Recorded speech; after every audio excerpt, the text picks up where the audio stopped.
कहानी की शुरुआत होती है और हम अमेरिका का एक जंगल देखते हैं जिसके बाहर एक कार आकर रुकती है, जिसमें से सबसे पहले निकलती है नटाली, जो कि टेलर नाम के आदमी की गर्लफ्रेंड है, जो उसे आज यहाँ पर इसलिए लेकर आया है ताकि वो उसे शादी के लिए प्रपोज कर सके। दोनों ही बहुत खुश होते हैं, पर यहाँ टेलर नटालिया को जब बताता है कि इस जंगल में बहुत ही कम लोग आते हैं, इसीलिए ये खास है और हम काफी मजे करेंगे और उन जगहों पर जाएंगे जहाँ आज तक कोई नहीं गया।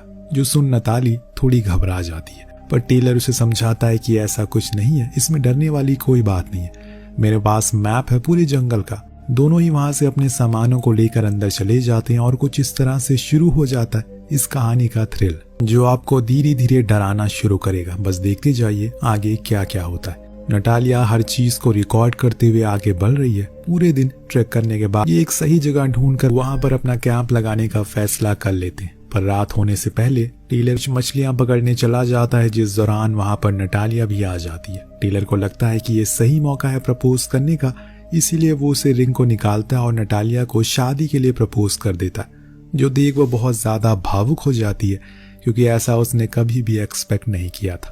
बाद में वो उसकी इस प्रपोजल को एक्सेप्ट भी करती है और फिर दोनों ही एक अच्छा समय साथ में बिताते हैं। रात होने पर टेलर अपने कैंप के पास एक वायर लगा देता है ताकि कोई भी जानवर अगर उनके करीब आए तो उन्हें पता चल सके। लेकिन अब ये दोनों ही सोने के लिए चले जाते हैं, लेकिन फिर देर रात नतालिया को कुछ सुनाई दिया।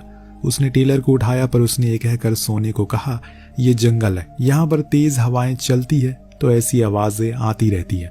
लेकिन दोस्तों कुछ ही देर बाद टेलर को वो चीज सुनाई दी जिसे देखने के लिए वो बाहर गया। वहां उसने देखा कि किसी ने उसके सारे वायर को काट दिया, पर आसपास तो कुछ दिखाई नहीं दे रहा है। कौन कर सकता है ऐसा? क्या कोई जानवर है? वो ये सब सोच ही रहा था कि इतने में कोई चीज आती है और वो नटालिया को खींचकर जंगल की ओर ले गई। अब वो क्या था ना तो हम देख पाए ना ही टेलर। अंधेरे होने के कारण टेलर को ये तक पता नहीं चल सका कि वो कहाँ गई, और उस दिन के बाद से टेलर का मानसिक संतुलन पूरी तरह से हिल गया। लोग उसे पागल कहकर बुलाने लगे क्योंकि वो अजीब अजीब सी बातें करने लगा। आज 12 महीने हो गए उस हादसे को, लेकिन आज भी टेलर की हालत में कोई भी सुधार नहीं आया। पर अब उसकी माँ ऐसे रिहाब में नहीं रह सकती, इसीलिए वो उसे घर लेकर आ जाती है। लेकिन अभी भी टेलर के दिमाग में वही सब है जो आज से साल भर पहले हुआ करता था। उसका कहना था कि लोग ये कहते हैं कि नतालिया को कोई बड़ा सा भालू ले गया, लेकिन मैं ये नहीं मानता क्योंकि ये काम किसी भालू का हो ही नहीं सकता। आज भी नतालिया की चीखें मुझे मेरे कानों में सुनाई देती हैं, मानो वो मुझसे मदद के लिए बुला रही हो। जब तक मैं उसे ढूंढ नहीं लेता हूँ तब तक मेरे साथ जो कुछ भी हो रहा है वो ठीक नहीं हो पाएगा।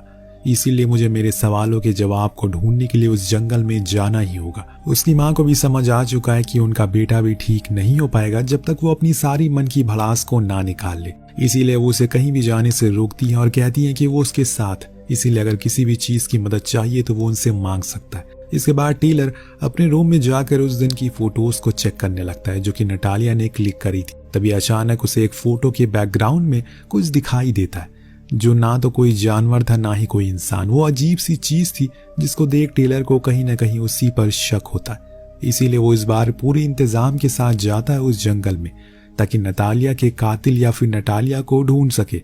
उसके मुताबिक वो अभी भी जिंदा है और कहीं न कहीं इसी जंगल में खुद को जिंदा रखने की कोशिश में है, और आज भी उसने वहीं पर कार को पार्क किया है जहां आज से 1 साल पहले किया था। लेकिन इस बारी वो पूरी तैयारी में आया है। एक लोडेड बंदूक अपने पास रखा है और फिर कुछ कैंपिंग के सामानों को लेकर अंदर चला गया। फिर इतने अंदर घुसने लगा कि अब उसे वार्निंग के साइन बोर्ड नजर आने लगे कि इसके आगे जाना मना है, लेकिन टेलर ने बोर्ड को नजरअंदाज कर दिया और चलता रहा।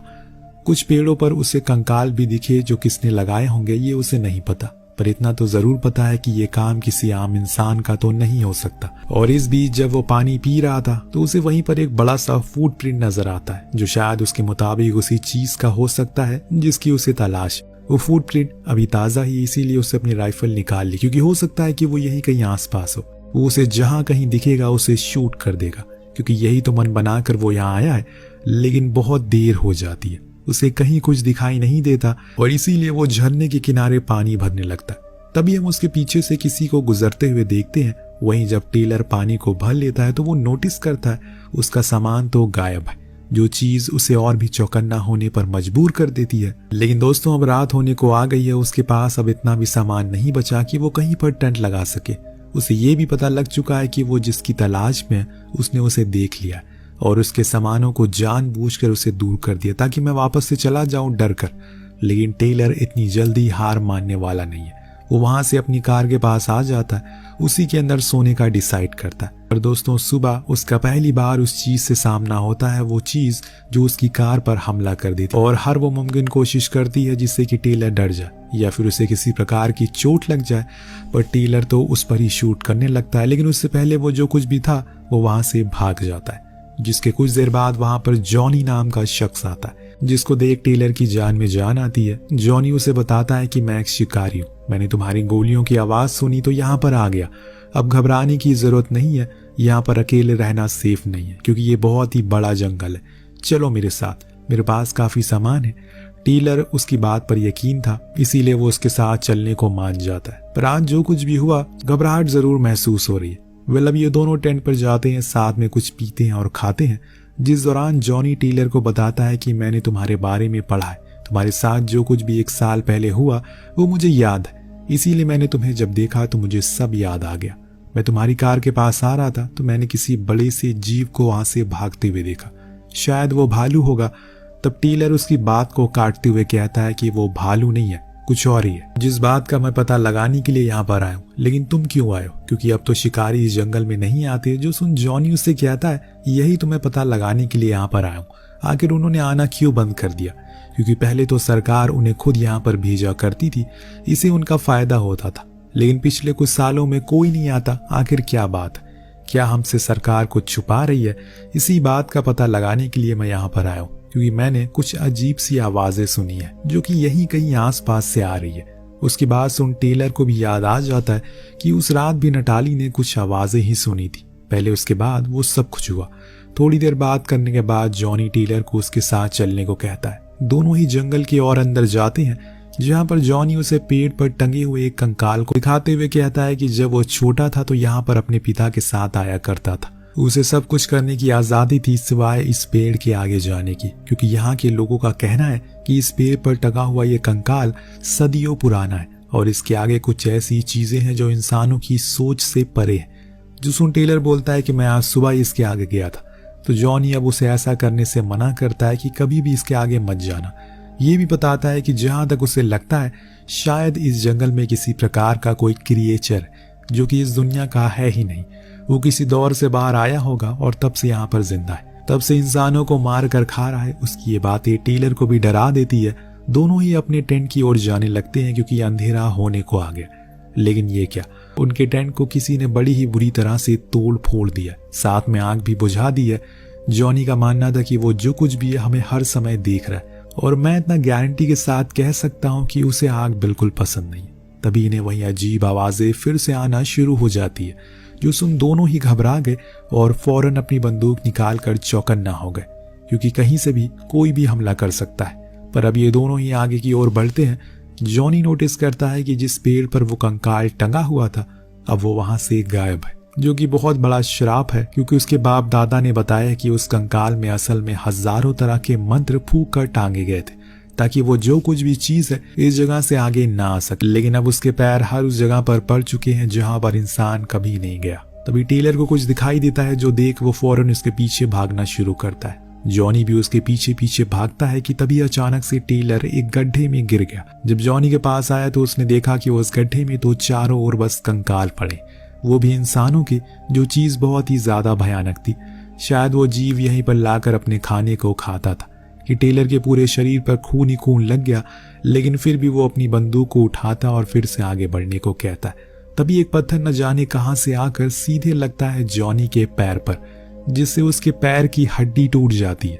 जो देख टेलर उसे दिशा में अंधाधुंध गोलियां चलाना शुरू करता है, लेकिन जल्दी ही उसे समझ आ गया कि ऐसा करके वो बस गोलियां ही बर्बाद कर रहा है। अभी उसे सबसे पहले तो जॉनी को ही सलामत एक सेफ जगह पर लाकर रहना है। इसीलिए वो उसे उठाकर बहुत दूर आ जाता है, जहां जब उसका घाव को देखा जाता है तो उसे पता चलता है कि उसकी हड्डी टूटकर बाहर आ गई है, जो जोड़ पाना तो बहुत ज्यादा मुश्किल है, लेकिन वो उसे दर्द से थोड़ा तो आराम दे ही सकता। वो उसे वहीं बैठकर फिर से उसे गड्डी में जाने का डिसाइड करता है जहां उसने अपना बैग देखा था। पर जॉनी उसे ऐसा करने से मना करता है क्योंकि वो अकेले ऐसे उससे लड़ नहीं पाएगा।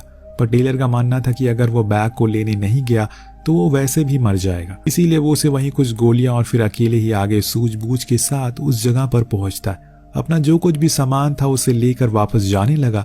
तभी उसे एहसास हुआ कि कोई चीज है जो कि जमीन पर चमक रही है। जब उसने मुड़कर देखा तो वो असल में वही रिंग थी जो उसने नतालिया को प्रपोज करते टाइम दी थी। ये देखकर उसकी सारी यादें ताजा हो गई। वो वहीं रोने लगा, लेकिन तभी उसे एहसास हुआ कि दानव उसके पीछे ही है। इसीलिए वो वहां से बिना मुड़े भागना शुरू करता है, क्योंकि उसे पता था कि उसे ऐसे बिना किसी प्लानिंग के मार नहीं सकता। उसे प्लान बनाना होगा। टेलर वहां से भागकर सीधा जॉनी के पास आता है। उसे वो दवाइयां देकर उसके पैर को देखता है। हड्डी अभी भी बाहर थी। उसने पहले तो उसके पैर पर शराब डाली और फिर उसे दबाकर अंदर किया और फिर उसके ऊपर एक कपड़ा बांध दिया। इन सब चीजों के दौरान जॉनी को बहुत ज्यादा दर्द झेलना पड़ा, पर टेलर ने उसे किसी भी प्रकार की कोई आवाज निकालने को मना किया, क्योंकि अगर उस दानव ने उनकी चीखें सुन ली तो उसे लगेगा कि हम कमजोर पड़ने लगे। थोड़ी राहत मिल जाने के बाद वो उसे लेकर एक झील किनारे पहुंचा, जहां उसने सबसे पहले तो कुछ मछलियां पकड़ी, फिर आग जलाई। दोनों ने ही आज की रात से झील किनारे बिताई और अपने चारों ओर आग जलाए रखी, क्योंकि इन्हें पता है कि वो आग से डरता है।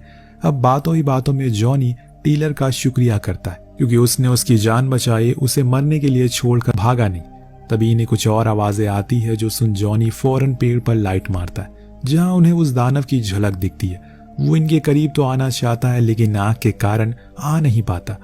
उसके डर से ये दोनों ही पूरी रात सो नहीं पाते। सुबह होने पर टेलर फिर से जॉनी के घाव को देखता है और फिर से मछलियां पकड़कर वहीं रात को गुजारता है, जिस दौरान टेलर बताता है कि वो नतालिया से बहुत ज्यादा प्यार करता है। उसने उस दिन हर वो कोशिश की जिससे वो उसे ढूंढ सके, पर वो कहीं मिली नहीं। पुलिस ने भी उसे हर जगह उसे ढूंढा, लेकिन कोई फायदा नहीं हुआ। उसकी बातें सुन जॉन भी अपने कुत्ते के बारे में बताता है, जिसे वो बहुत ही ज्यादा प्यार करता है। लेकिन एक दिन उसकी भी इस जंगल में मौत हो गई। अब रातों को काटने का सिलसिला यूं ही चलता रहता, लेकिन जब ज्यादा दिन बीत जाते हैं तो टेलर परेशान होने लगता है, क्योंकि अभी तक उसके हाथ कुछ नहीं लगा। अब उसे ये भी कहीं ना कहीं पता चल चुका है कि शायद नतालिया मर चुकी है, क्योंकि उसने अभी जो कुछ भी देखा और महसूस किया, उसे ये साफ पता लग रहा है कि उसकी इस परेशानी को देख जॉनी उसे जाने को कहता है, क्योंकि उसे ये पता चल चुका है कि वो यहाँ पर सिर्फ उसकी वजह से रुका हुआ है। लेकिन टेलर उसे ऐसे मरने के लिए अकेला तो नहीं छोड़ सकता। उन्हें साथ में प्लान बनाना होगा और किसी भी हाल में अपनी कार तक पहुंचना होगा। वहां का रास्ता उस दानव के रास्ते से होकर गुजरता है, लेकिन जॉनी रिस्क लेने को तैयार था। टेलर भी मान जाता और दोनों ही अपनी ये सर्वाइवल सफर को शुरू करते। चलते चलते इन्हें रात हो गई। इन्होंने वहीं पर अपना कैंप लगाया, लेकिन आज जॉनी ने टेलर से कहा कि वो सो जाए, क्योंकि वो पहरा दे रहा है। पर असल में दोस्तों, जब रात ज्यादा हो जाती है तो जॉनी वहां अपनी कैप रखकर अकेले ही निकल जाता है, क्योंकि उसे पता था कि उसकी इस धीमी रफ्तार की वजह से वो कभी भी कार तक पहुंच नहीं पाएगा और इसमें टेलर की भी जान चली जाएगी। इसीलिए उसने एक कठोर कदम उठाया। अब सुबह होने पर टेलर जब जॉनी की कैप को देखता है तो उसे पता चल जाता है कि उसने क्या किया। वो उसे ऐसे अकेले नहीं छोड़ेगा। वो अभी भी उसका पैरों का पीछा करता है। बीच में उसे कई जगह पर खून के निशान दिखते कि तभी उसे जॉनी की चीखने की आवाज आती है, जिसका वो पीछा करता है, जहां जाकर उसे फाइनली वो दानव दिख जाता है, जो हूबहू इंसान की तरह था, पर उसका आकार बहुत ज्यादा बड़ा था। वो जॉनी के मांस को खा रहा था, जो देख टेलर उस पर शूट करता है, लेकिन मिस हो जाता है। पर उसने इसे देख लिया, इसीलिए अब होती है लड़ाई। दानव उसे उठाकर इधर उधर फेंकना शुरू करता है, लेकिन जैसे तैसे करके टेलर खुद की जान को बचा लेता है। पर अब वो कायरों की तरह भागेगा नहीं। उसे बदला लेना है अपने दोस्त का और नतालिया का। इसीलिए उसने एक प्लान बनाया। सबसे पहले तो वो अपने कैंप आया, वहां पर एक बड़ी सी आग जलाई, फिर कुछ लकड़ियों की मदद से कुछ नुकीले हथियार बनाए, जिसे लेकर वो सुबह सुबह निकल गया और पहुंच गया अपनी कार के पास, जहां उसने डिग्गी से पेट्रोल के 2 कैन बाहर निकाले और एक कैन पेट्रोल को गाड़ी के चारों ओर गिरा दिया और जो बचा हुआ था उसे कार के पास रख दिया। दिन उसे तेज तेज हॉर्न बजाना शुरू कर दिया, जिसे सुन वो दानव उसके करीब आता है। जब टेलर अपनी चाल चलता है तो उसने वहां आग लगा दी, जिससे कि एक तेज धमाका होता है। वो चारों ओर पेट्रोल से आग भी लग गई, जिससे वो दानव झुलस कर जलना शुरू हो गया और जंगल की ओर भागने लगा। जो देख टेलर ने उस पर अंधाधुंध कई गोलियां चलाई, जिससे वो मारा गया। पर अब टेलर भी घायल है, इसीलिए वो जैसे तैसे करके रोड के पास आता है, जहां उसे कुछ लोग देख लेते। फिर उसे फौरन हॉस्पिटल लेकर आते हैं। जब टेलर को होश आता है तो उसे साइरस नाम का आदमी मिलता है, जो उसे बताता है कि उसने उसके बारे में, वो उस दानव के बारे में जो कुछ भी कह रहा है पूरी तरह से सच है। जो सुन टेलर कहता है मैंने उसे मार दिया, पर साइरस बताता है कि वो मरा नहीं है, बल्कि अब वो और भी ज्यादा गुस्से में है। लेकिन हमारे कल्ट को तुम्हारे जैसे बहादुर लोगों की तलाश है, क्योंकि हम उसी तरह के दानवों को खत्म करने का काम करते हैं। क्या तुम हमारे साथ काम करोगे? टेलर जवाब दे पाता इससे पहले कहानी खत्म हो जाती है। पर आपको क्या लगता है, क्या वो इस कल्ट के साथ जुड़ेगा? ये कल्ट के लोग हैं कौन? क्या कोई रहस्य है जो हमसे छुपाया जा रहा है? और बात करें नतालिया की, क्या अभी भी वो जिंदा है या फिर मारी गई? आपको क्या लगता है? नीचे कमेंट करके जरूर बताइएगा। और ये ट्विस्ट अभी भी बाकी है। मिलते हैं अगली वीडियो में।